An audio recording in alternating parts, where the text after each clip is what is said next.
Mga pagkain na nakakatulong upang mabilis mag-labor at manganak. May mga pagkain na pinaniniwalaan ng ilang mamis na nakatulong ang mga ito kaya sila ay mabilis na nag-labor at nanganak.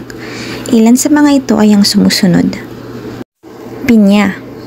Wala pang scientific studies ang nakakapagpatunay nito.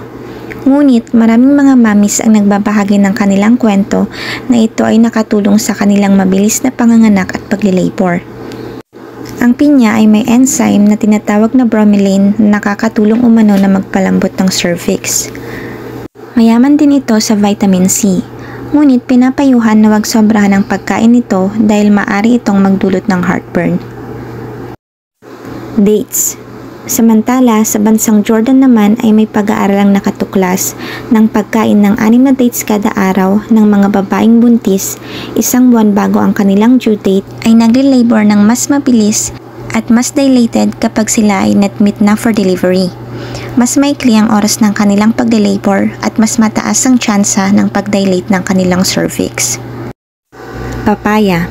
Ang papaya ay isa sa pagkain na pinaniniwalaang nakakatulong para mabilis manganak. Tulad ng pinya, ito ay may enzyme na nakakatulong para mabilis mag-labor ang isang buntis. Ito naman ay ang tinatawag na papain.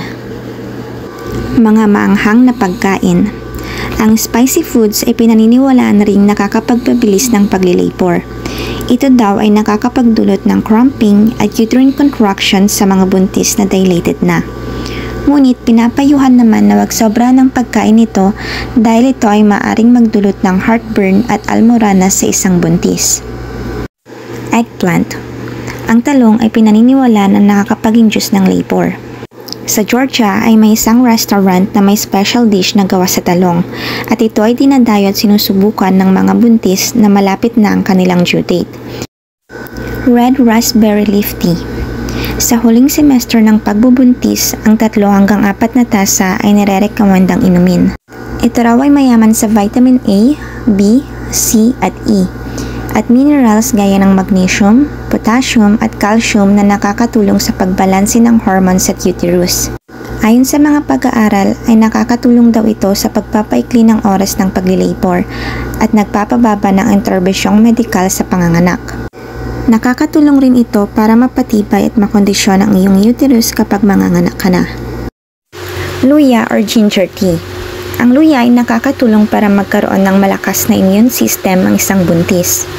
Ito ay may antimicrobial properties na nakakatulong para protektahan sa sakit gaya ng ubo, sipon, lagnat at foodborne diseases. Nakakatulong rin ito para maiwasan ang pagsusuka at pagkahilo. At nakakatulong para mapanatili ang healthy blood sugar at blood pressure sa katawan ng buntis. Kamote. Ang kamote ay nakakatulong para magbigay ng pangangailangang starches at estrogen para makagawa ng hyaluronic acid ng katawan. Nakakatulong din ito sa production ng oxytocin at prostaglandins na nakakatulong para ma-improve ang contraction sa labor. Saging. Ang saging ay nakakatulong din sa production ng hyaluronic acid. Mainam din ito na mapagkuhanan ng potassium, vitamin B at C. Sa tulong ng potassium, vitamin B at magnesium, nakakatulong ito para maiwasan ang preeclampsia na isang alalahanin sa labor.